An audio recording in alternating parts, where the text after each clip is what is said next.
Hi guys, welcome back to my channel, and today we'll be making Tigernut milk. For the health benefits, please don't forget to check the description box.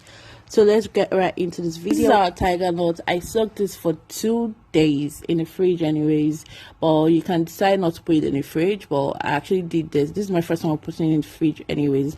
And here is dates. I use dates for sweetener actually instead of honey. Sometimes I use honey anyways, but I prefer date. I prefer the taste of dates in it. So this is our dates. Then the next thing you have to do, you pour in your Tigernut into your blender. Before I don't pour in all the water I use in soaking. I pour just little, then I pour pure water in it to blend. But this time around I poured in every single drop of the water I used in soaking. I just needed a different taste of it, and trust me, it gave me a different taste. So this is me peeling in the the dates. This is me peeling in the dates into the blender. But it got to a point where I decided to peel it and rinse it first before putting it into the blender. So after doing that, you add like half cup of water into the blender before blending actually. So let's peel these dates first before we get into the blending part. That's how you peel your dates, and this is how it looks like after rinsing it. So you pour that in, then you add half cup of water.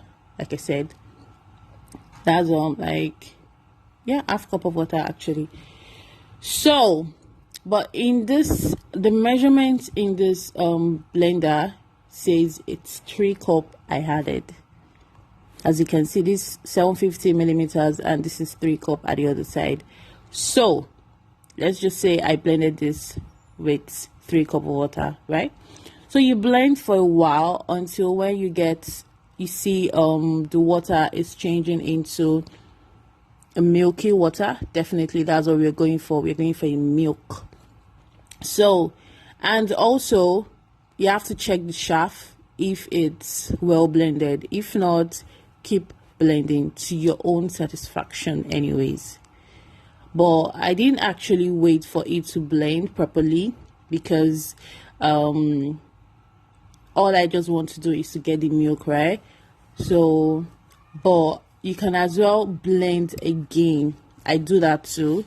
I blend again and again. I blend like 3 more times. So this is how it looks like.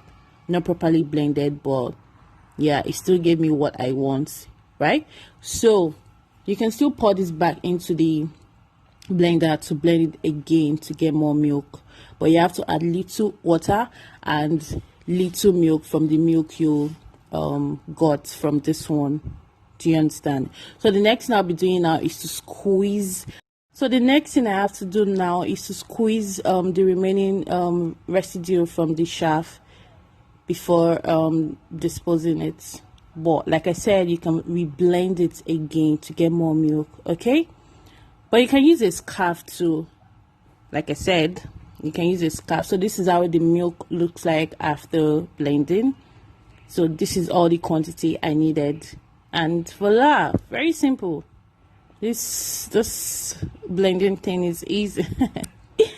So yeah, this is how it looks like. This is our final look, and yeah, thank you so much for watching. I hope you find this video helpful, and if you do please don't forget to leave a comment in the comment section, and don't forget to view my